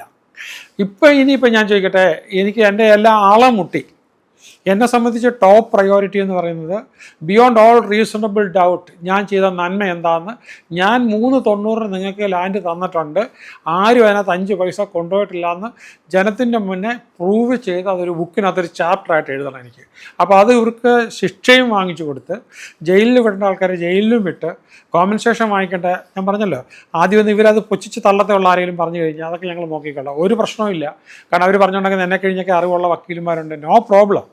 പക്ഷെ ചെയ്ത കുറ്റം അല്ലാതാകില്ല. കാരണം ഇതിനകത്തല്ല ഹൈക്കോടതി കൊടുത്തേക്കുന്ന സ്റ്റേറ്റ്മെൻറ്റിനകത്ത് സത്യവാങ്മൂലം ഹൈക്കോടതി കൊടുക്കുകയാണ്, ഉപയോഗശൂന്യമല്ലാത്ത പ്രോപ്പർട്ടി വളരെ നിസ്സാര വിലയ്ക്ക് വാങ്ങിച്ച് അവരെ പറ്റിച്ചു എന്നാണ് കൊടുത്തേക്കുന്നത്. അതെല്ലാം വളരെ വ്യക്തമായ തെളിവുകളാണ്, ഒരു വിധത്തിൽ ഒഴിവാകാൻ പറ്റാത്ത. നമ്മളിങ്ങനെ തെളിവുകൾ കൊടുത്തിട്ട് പിന്നെ അത് നമ്മൾ എടുക്കുമ്പോഴത്തേക്ക് എസ്റ്റോപ്പൽ എന്ന് പറഞ്ഞൊരു റൂളുണ്ട്. ഞാനതങ്ങനെ പറഞ്ഞിട്ടില്ല എന്ന് പറയാൻ പറ്റത്തില്ല, അത് കൺക്ലൂസീവ് പ്രൂഫാണ്. ഓക്കെ, പിന്നെ അവിടെ നടന്നിട്ടുള്ള കാര്യം, ഞാനായിട്ട് ഒരു കള്ളക്കേസും കൊടുക്കില്ല, ഞാനായിട്ട് കോടതിയിൽ പോയില്ല, അവർ പോയതിന് ശേഷമാണ് ഇപ്പം ഞാൻ പോയിട്ടുള്ളത്. ഇനി എനിക്ക് വിട്ടുവീഴ്ച എന്ന് പറഞ്ഞൊരു സംഭവമില്ല. കാരണം എന്താണെന്ന് വെച്ചാൽ, എന്തുകൊണ്ടാണ് നമ്മളൊരു മൂർഖമ്പാമ്പിനെ പേടിക്കുന്നത്? മൂർഖമ്പാമ്പിനെ നമ്മൾ ചുമ്മാ ചുറ്റിട്ട് തല്ലാറില്ല, അതിനെ കയറി ആക്രമിക്കാറില്ല. അവൻ്റെ അടുത്ത് പോയി കഴിഞ്ഞ് കഴിഞ്ഞാൽ നമുക്ക് പണി കിട്ടുമെന്നറിയാം. ഓക്കെ, അപ്പോൾ എന്ന് പറഞ്ഞതുപോലെ ഞാൻ നന്മ മാത്രം ചെയ്തുകൊണ്ട് നടന്ന ഒരാളാണ്. പഠിപ്പിക്കുക, മറ്റുള്ളവർക്ക് ഒരു പൈസ ഉണ്ടാക്കാൻ പറ്റിയൊരു മാർഗവും വലിയൊരു പ്രോജക്റ്റ് നടത്താനായിട്ട് ഞാൻ 2-3 വർഷം എൻ്റെ ഇതിന് വേണ്ടിയിട്ട് തുലച്ചു. അപ്പം എല്ലാ എവിഡൻസോടും കൂടിയാണ് ചെയ്തേക്കുന്നത്. എന്നോട് ഞാൻ ആഹാരം കൊടുത്ത കൈക്ക് തന്നെ ഇത്രയും കടിച്ചിട്ട് എനിക്ക് ഇത്രയും കേട് വരുത്തിയപ്പോൾ, അപ്പം അതിൻ്റെ ഒരു കോബ്രയെ കയറി പിടിക്കുമ്പോൾ അനുഭവിക്കുന്ന ആ ബുദ്ധിമുട്ട് അവർ അനുഭവിക്കണം. അത് നാളത്തെ ചരിത്രമായി മാറണം. അതിനുവേണ്ടി എൻ്റെ ബുക്കിനകത്ത് ഞാനൊരു ചാപ്റ്റർ വെച്ചു. ഇതെൻ്റെ ഒരു ആവശ്യമാണ്, എൻ്റെ ഒരു അഭിലാഷമാണ്. ഇത് ഞാൻ പ്രൂവ് ചെയ്യുന്നവരെ മുന്നോട്ട് പോകും. നിങ്ങളെ സംബന്ധിച്ചിടത്തോളം ഇത് പെട്ടെന്ന് നടത്തണമെന്ന് ആഗ്രഹമുള്ള ആൾക്കാർ ഒരു 10-20 പേരാണ് ഡില്ലി ഡാലി നിൽക്കുന്നത്. നിങ്ങളുടെ കുടിശ്ശിക പെട്ടെന്ന് നമ്മൾ കൊടുക്കുക. കുടിശ്ശിക കൊടുക്കുന്നത് ഞാൻ നേരത്തെ ഇത് കാര്യം ഒരിക്കൽ പറഞ്ഞിട്ടുണ്ട്. നമുക്കത് വളരെ ഈസി ആയിട്ട് ചെയ്യാനായിട്ട് ഒരു സിംഗിൾ കേസായിട്ട് കൊടുക്കുമ്പോൾ നമുക്ക് ചിലവ് ഒത്തിരി കുറയും. അപ്പോൾ അതിന് മുമ്പ് ഒരു ആർബിട്രേഷൻ വരും. ആർബിട്രേഷനകത്ത് നിങ്ങൾക്ക് ആർബിട്രേഷൻ അപ്പോയിൻറ്റ് ചെയ്താൽ അതിൻ്റെ ഒരു ഷെയർ നിങ്ങൾ കൊടുക്കേണ്ടതായിട്ട് വരും. നോട്ടീസ് നിങ്ങൾക്ക് വരും ഉടനെ തന്നെ പേയ്മെൻറ്റ്. കാരണം 20,000 രൂപ നമ്മൾ ഡെവലപ്മെൻറ്റിന് വേണ്ടിയിട്ട് കെട്ടിവെച്ചേക്കുന്ന പോലും കൊടുക്കാത്ത ആൾക്കാരുണ്ട്. അപ്പം 76 ലക്ഷം രൂപ തന്നേക്കുന്ന ആൾക്കാർ ഒത്തിരി പേരുണ്ട്. ററായിക്കകത്ത് നമ്മൾ പൈസ അടയ്ക്കാൻ വേണ്ടിയിട്ട് 30 ലക്ഷം രൂപ അടയ്ക്കണമായിരുന്നു. അപ്പോൾ ആ പൈസ ഇല്ലാഞ്ഞിട്ട് കടം വാങ്ങിച്ച് സ്വർണം പണയം വെച്ചൊക്കെ നമുക്ക് 76,000 രൂപ കൊണ്ട് തന്ന് ഇട്ടേക്കുന്നവരുണ്ട്. അപ്പോൾ അവരുടെ പൈസ നമ്മൾ ബാങ്കിൽ FD എടുത്തിട്ട് ററയുടെ പേരിൽ അസൈൻ ചെയ്ത് വെക്കണമെന്നാണ് അതിൻ്റെ നിയമം. അങ്ങനെ തന്നെ നമ്മൾ വെച്ചേക്കണം. ആ പൈസ ചിലവായി പോയിട്ടില്ല. കേസ് തീരുമ്പം അവർക്കൊരു ലാഭത്തോടു കൂടി തന്നെ തിരിച്ചും കൊടുക്കണം. അപ്പോൾ ഇതിനകത്ത് ഞാൻ 5 പൈസ ചിലവാക്കില്ല എന്ന് പറഞ്ഞ് എന്നെ ചീത്ത പറഞ്ഞിട്ടിരുന്നേക്കുന്ന ആൾക്കാരുണ്ട്. അവരെ നമുക്കത് നടക്കില്ല കാര്യം. അപ്പോൾ എന്താണെന്ന് വെച്ചാൽ ഞാൻ ആ ഒരു സംഭവമായിട്ട് നിങ്ങൾ എന്നോട് പൊറുക്കുക, എന്നോട് ക്ഷമിക്കുക, ഫോർഗീവ്. എനിക്ക് വേറെ ഓപ്ഷനില്ല. എന്തെങ്കിലും ഒരു ഓപ്ഷൻ ഉണ്ടെങ്കിൽ നിങ്ങൾ എനിക്കൊന്ന് ഉപദേശിച്ചതാ, ഇങ്ങനെ ചെയ്താൽ ഈ പ്രശ്നം തീരും. കാരണം എന്താണെന്ന് വെച്ച് കഴിഞ്ഞാൽ 390 സ്ഥലം തന്നപ്പോൾ എന്തായാലും 5 ലക്ഷമെങ്കിലും വില വരുന്ന സ്ഥലമാണല്ലോ. ആ ഒരു ഗ്യാപ്പ് നിങ്ങളിലൂടെ ഫില്ല് ചെയ്യണമല്ലോ. ആദ്യത്തെ ഒരു കഴിഞ്ഞ് കൊടുത്തിട്ടില്ല, അവിടെ സ്പെൻഡ് ചെയ്തെന്നുള്ളത് 100% വളരെ വ്യക്തമായിട്ട് അത് എല്ലാവർക്കും അറിയാം. ഇത് അറിഞ്ഞില്ല എന്ന് ഉറക്കം നടിക്കുന്നതാണ്. പിന്നെ പ്രൊജക്റ്റ് ഡിലേ ആയിപ്പോയി, അവിടെ ഒന്നും നടക്കുന്നില്ല, ഒന്നും ചെയ്യുന്നില്ല. ഞാനല്ലല്ലോ, ഞാനിപ്പോൾ അവിടെ പറയാത്ത കാര്യം കുറച്ചുകൂടെ കൂടുതൽ റഫാകുന്നുണ്ടാവും. അപ്പോൾ നിങ്ങൾക്കൊരു അസ്വസ്ഥതയോ ബുദ്ധിമുട്ടോ ഉണ്ടായെന്ന് എന്നോട് നിങ്ങൾ ക്ഷമിക്കണം. ഞാനിങ്ങനെ നടപടി എടുക്കുകയാണ്. അപ്പം കൃത്യമായിട്ട് കാശ് വരും, കൃത്യമായിട്ട് അവിടുത്തെ ജോലിക്കാർക്ക് കൊടുക്കാനും നടത്തിക്കൊണ്ട് പോകാനുള്ള കൃത്യമായിട്ട് കാശ് വരും. 2000 രൂപ നമ്മളത് ജനറൽ ബോഡിയിലെടുത്ത് റെസൊല്യൂഷൻ ഇട്ട് പാസ്സാക്കി എല്ലാവരും ഒപ്പിട്ടേക്കുന്ന കാര്യമാണ്. അത് ഇംപ്ലിമെൻറ്റ് ചെയ്യാനായിട്ടുള്ള എന്തുകൊണ്ടാണ് ഈ ജഡ്ജ് കോടതിയിൽ ഇപ്പോൾ പോലീസ് പറഞ്ഞാലും കേൾക്കത്തില്ല, സർക്കാർ പറഞ്ഞാലും കേൾക്കത്തില്ല, പക്ഷേ ജഡ്ജ് പറഞ്ഞാൽ കേൾക്കുന്നത് എന്തുകൊണ്ടാണ്? ജഡ്ജ് പറഞ്ഞാൽ കേട്ടില്ലെങ്കിൽ ഉടനെ തന്നെ അതിന് പരിഹാരം അപ്പം തന്നെ തീരുമാനമാകും, അവിടെ വെച്ചിട്ട് ഉടനെ തന്നെ തീരുമാനമാകും. ഞാനും അതുപോലെ തന്നെയാണ്. ഞാനിപ്പം ഈ പൈസ തരാനുള്ളത് ഇപ്പോൾ ചോദിപ്പിക്കും, നോട്ടീസ് വരും, നോട്ടീസ് വന്നിട്ടും പൈസ വന്നില്ലെങ്കിൽ പിന്നെ ചോദ്യവും പറച്ചിലും ഇല്ല. അടുത്തത് ഞാൻ ആർബിട്രേഷനെ ഏൽപ്പിക്കും, ആർബിട്രേഷൻ്റെ കോസ്റ്റിൻ്റെ ഒരു ഭാഗം കൊടുക്കണം. അത് കഴിഞ്ഞ് നമ്മൾ കോടതിയിലോട്ട് കൊടുക്കുമ്പോഴത്തേക്കും ചെറിയ എമൗണ്ട് ആണെങ്കിൽ പോലും 1000 രൂപ ആണെങ്കിലും കൊടുത്തേ പറ്റുള്ളൂ. അപ്പോൾ അതിന് വരുമ്പോഴത്തേക്ക് കേസിൽ നിന്ന് ഊരി വരണമെങ്കിൽ 10-25,000 രൂപ നമ്മൾ കെട്ടി വെക്കേണ്ടതായിട്ട് വരും. അന്നേരം എന്നെ കുറച്ച് ചീത്ത പറയും. പക്ഷേ ഞാൻ ചോദിക്കട്ടെ, ഇന്നിപ്പോൾ എനിക്ക് പത്രത്തിൽ കൂടെ പോലും എന്നൊക്കെ ഞാനിങ്ങനെ ഇതിനകത്തുനിന്ന് പൈസ തട്ടിച്ചു എന്നുണ്ടെക്കുന്ന ഇത്രയും പേരുദോഷത്തെ കഴിഞ്ഞും വലുതൊന്നും എനിക്ക് ഉണ്ടാക്കാൻ പോകുന്നില്ലല്ലോ. പിന്നെ ടൗൺഷിപ്പ് ഇപ്പോൾ ഓരോരുത്തർക്കും വീടുകൾക്ക് വേണ്ടിയിട്ട് വിട്ടു തന്നിട്ടുണ്ട്. അപ്പം അവരവർ ചെയ്യാനായിട്ട് തന്നെ തുടങ്ങണം. പിന്നെ എല്ലാവരും കൂടെ തീരുമാനിച്ചിട്ട് നിങ്ങൾക്ക് ചെയ്യാൻ പറ്റാത്തൊരു കാര്യം ഞാൻ ചെയ്യണമെന്ന് പറഞ്ഞ് എൻ്റെ അടുത്ത് സമീപിച്ചാൽ മാത്രമേ ഞാനിതിൻ്റെ ഒരു അധ്യക്ഷനാണ്. അപ്പം എൻ്റെ പരിപാടി നിങ്ങളെല്ലാവരും കൂടെ കൂടി ഒരു തീരുമാനം എടുത്തിട്ട് ഇന്ന കാര്യം നമുക്ക് നടത്തി തരണം, അതിന് സഹകരിക്കണമെന്ന് പറഞ്ഞ് ആവശ്യപ്പെട്ട് കഴിഞ്ഞ് ഞാൻ നടത്തി തരും. അതിന് ഞാൻ രംഗത്തിറങ്ങും. അല്ലാതെ ഞാനായിട്ട് വന്നിട്ട് ഇതാ ഇവിടെ ചെയ്യണം, ഇവിടെ കെട്ടണം, ഇവിടെ അങ്ങനെ കെട്ടണം, നത്തിങ്. ആ കാര്യം എല്ലാം വിട്ടു. അപ്പോൾ അതുകൊണ്ടാണ് ഞാൻ ഹോട്ടലിൽ കൊണ്ടിരുന്ന കാര്യവും ഞാനത് മാറ്റിയേക്കുന്നത്. അപ്പം പിന്നെ ഫ്ലാറ്റിൻ്റെ കാര്യമാണെങ്കിലും ശരി, ഹോട്ടലിൻ്റെ കാര്യമാണെങ്കിലും. പക്ഷേ നിങ്ങളുടെ പൈസ സേഫാണ്. നിങ്ങൾ അതിനകത്ത് ഇട്ടേക്കുന്ന പൈസ ഹോട്ടലിനകത്താണെങ്കിലും ഫ്ലാറ്റിനകത്താണെങ്കിലും പൈസ സേഫാണ്. അതുമായിട്ട് ബന്ധപ്പെട്ട രേഖകൾ. പിന്നെ എനിക്കൊരു കാര്യം കൂടെ നിങ്ങളോട് പറയാനുണ്ട്. നിങ്ങളിപ്പോൾ ഈ 76,000 രൂപയൊക്കെ നമുക്ക് ററായ്ക്ക് വേണ്ടി സ്വർണം പണയം വെച്ചിട്ട് കൊടുത്തവരുണ്ട്. അതെല്ലാം റിയൽ ലൈനിൽ നിങ്ങളതിനൊരു റെസിറ്റും എല്ലാം വാങ്ങിച്ച് കണക്കുകൾ വളരെ കൃത്യമായിട്ട് വെച്ചുകൊണ്ടിരിക്കണം കേട്ടോ. കാരണം അത് പിന്നീടാണെങ്കിലും ശരി, അത് നമുക്കത് എന്നാണെങ്കിലും സെറ്റിൽ ചെയ്യുമ്പോഴത്തേക്കും അത് കിട്ടാനായിട്ട്. അപ്പോൾ അതിനുള്ളൊരു കാര്യം കൂടെ വേണം. അപ്പോൾ സഹകരിക്കാത്ത ആൾക്കാർക്ക് അത് വാങ്ങിച്ചെടുക്കാനുള്ളൊരു ബുദ്ധിമുട്ട് ഇച്ചിരി ക്രൂരമായി പോകും, എനിക്കറിയാം. പക്ഷേ എനിക്ക് വേറെ വഴിയില്ല. ഉണ്ടെങ്കിൽ എനിക്ക് പറഞ്ഞതാ, എനിക്കൊരു അഡ്വൈസ് ആയിട്ടതാ. വേറെ എന്തെങ്കിലും മാർഗ്ഗം ഉണ്ടെങ്കിൽ ഐ എം റിയലി സോറി. നിങ്ങളെ ഞാൻ എഡ്യൂക്കേറ്റ് ചെയ്യാൻ വേണ്ടിയിട്ടാണ് ഞാനിങ്ങനൊരു സംഭവം ചെയ്തിരിക്കുന്നത്. അപ്പം ഇനിയിപ്പോൾ ഇത് നമ്മുടെ ആ പേരൊക്കെ തിരിച്ചു കൊണ്ടുവരണം. അവനവൻ്റെ പേരിലുള്ള പ്രോപ്പർട്ടി അത് നിങ്ങൾക്ക് വിൽക്കണമെന്നുണ്ടെങ്കിൽ ജനം സത്യം അറിയണം. അപ്പോൾ ഓരോരുത്തരും ഓരോ വീഡിയോ ചെയ്യുക എന്നുള്ളത് മാത്രമേ ഉള്ളൂ. ഞാനിപ്പോൾ ചെയ്തേക്കുന്ന പോലെ തന്നെ ഞാൻ അതിന് 4 ദിവസം കോഴിക്കോട്ട് കൊണ്ടുവന്ന് ക്യാമറയും 2 സെറ്റ് ക്യാമറയും ഞാനും ക്രൂ മെമ്പേഴ്സും എല്ലാമായിട്ട് കാത്തു നിന്നു. ആരും വന്നില്ല. അപ്പോൾ എൻ്റെ ഡ്യൂട്ടി അവിടെ തീർന്നു. ഇനിയിപ്പോൾ നിങ്ങൾ ചെയ്യുന്നെങ്കിൽ സ്വന്തമായിട്ട് കാശ് മുടക്കി സ്വന്തം ഐഡിയയിൽ ഉണ്ടാക്കി വരട്ടെ. അപ്പോൾ അത് ജനം അറിഞ്ഞു കഴിയുമ്പോൾ, പബ്ലിസിറ്റി ഉണ്ടാക്കി കഴിയുമ്പോൾ 15 ദിവസത്തിനകത്ത് നിങ്ങൾ ഉണ്ടാക്കി തന്നാൽ ഈ മുഴുവൻ പേരുകളും തിരിച്ചു പിടിക്കാനുള്ള കപ്പാസിറ്റി എനിക്കുണ്ട്. അത് തിരിച്ചു പിടിക്കാനായിട്ട് പറ്റും. ഇതുവരെ നഷ്ടപ്പെട്ടത് എല്ലാം തിരിച്ചു പിടിക്കാനായിട്ടുള്ള സംഭവം ഉണ്ട്. അതല്ല നിങ്ങളുടെ ചോയ്സ്, നിങ്ങൾക്ക് അതൊന്നും വേണ്ടാന്നുണ്ടെങ്കിൽ അത് നിങ്ങളുടെ ചോയ്സ് കൊണ്ടായിരിക്കും delay. It is not my choice. എന്തായാലും ഈ 40 പേരിൽ കൂടുതൽ എൻ്റെ കൂടെ നിൽക്കുന്നു എന്ന് പറഞ്ഞപ്പോഴത്തേക്ക് ഞാനുണ്ട്. മറ്റ് ആൾക്കാർ എനിക്ക് 2 ആയിട്ടേ കാണാൻ പറ്റുള്ളൂ. ഒന്ന് പ്രോജക്റ്റിനെ സപ്പോർട്ട് ചെയ്യുന്നവർ, അത് പൂർണ്ണ സപ്പോർട്ട്. അല്ലാത്തൊരു പ്രോജക്റ്റിൻ്റെ ശത്രുക്കളായിട്ട് മാത്രമേ കാണാൻ പറ്റുള്ളൂ. അവർക്ക് അവിടെ അവർ ആഗ്രഹിക്കുന്ന കാര്യങ്ങളൊന്നും ചിലപ്പോൾ നടന്നൊന്നും വരത്തില്ല. അതിനെല്ലാം അവർ ചിലപ്പോൾ കോടതി ഉത്തരവൊക്കെ വാങ്ങിച്ചുകൊണ്ട് വരേണ്ടതായിട്ട് വരും ഇനി അങ്ങോട്ട് പോകുമ്പോൾ, സഹകരിക്കാതെ വരുമ്പോഴത്തേക്കും. അപ്പോൾ ഏതായാലും ഒരു കാര്യം ചെയ്യാം, നമുക്ക് ഒന്നിച്ച് പ്രവർത്തിക്കാം. നമുക്കൊരു ഈ പറഞ്ഞ ലോകത്തിൽ ഒരുപാട് കമ്പനികൾ പൊളിഞ്ഞേക്കുന്ന കഥ ഞാൻ വേറൊരു വീഡിയോയിലൂടെ പറഞ്ഞിട്ടുണ്ട്. അത് മീൻസ് റിയൽ എസ്റ്റേറ്റുകൾ പൊളിഞ്ഞേക്കുന്ന നിസ്സാര ഗോസിപ്പുകൾ വെച്ചുണ്ട്. അപ്പോൾ ഇതിനകത്തും 1-2 പേർക്ക് പണി കിട്ടാൻ വേണ്ടിയിട്ടുണ്ടാക്കിയ സംഭവമാണ്. അതിനകത്ത് ഒരാൾ അവിടെ ഒരു പിന്നെ ഈ നമ്മുടെ പ്രോജക്റ്റ് കണ്ടുകൊണ്ട് തന്നെ ഒരു വലിയ ഫാക്ടറി തന്നെ പണിതു. നമ്മുടെ പണി കിട്ടാത്തതുകൊണ്ട് അത് കാട് കയറി കിടക്കുകയാണ്. ഞാൻ അന്വേഷണ ഉദ്യോഗസ്ഥനെ വിട്ടപ്പോഴത്തേക്ക് അന്വേഷണ ഉദ്യോഗസ്ഥൻ കണ്ടുപിടിച്ചുകൊണ്ട് വന്നതാണ്. വളരെ വലിയൊരു ഫാക്ടറിയാണ്, നമുക്ക് വേണ്ടിയിട്ടുണ്ടാക്കിയതാണ്.